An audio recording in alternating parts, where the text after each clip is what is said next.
Great! In the previous lecture I showed you how a JSON file looks like, and in this lecture I'll go ahead and add that JSON file to the code.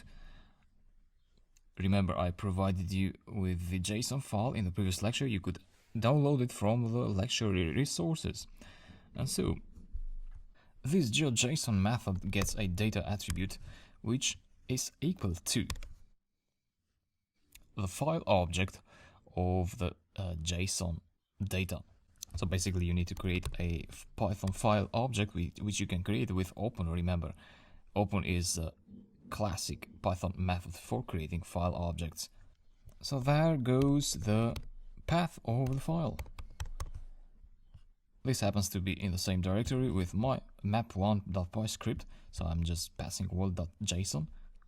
And basically you're opening it in read mode, and I'll leave it like that for now. Save, execute. I think we'll get an error here.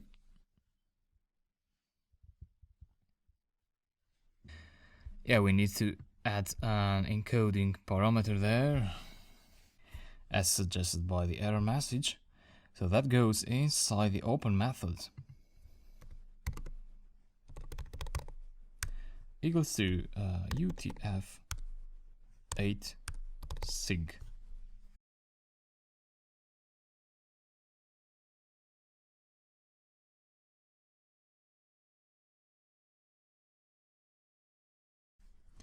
Save again, go and execute.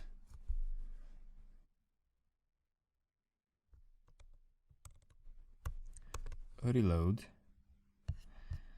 And yep, we have the polygons displayed on the map. So that was quite easy to do. And something you should know is that you can also add points through GeoJSON. So in this case we added polygons, but that JSON file could also have lines or could also have points in its attributes. So, this one, we had an attribute that was stating these are multi-polygons, but this could be points or lines. And in that case, folium will display those features depending on this type attribute in here.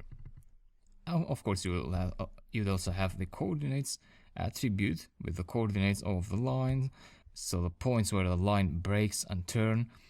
And in the case of points, you'd have pairs of coordinates here. So I hope you get the idea. That was about this lecture. In the next lecture, I'll show you how to create a choropleth map, which is a map that uses coloring of areas to represent features. In this particular case, what we'll do is we will have these polygons with different colors to represent the population of the world for each country. We'll do that in the next lecture. See you.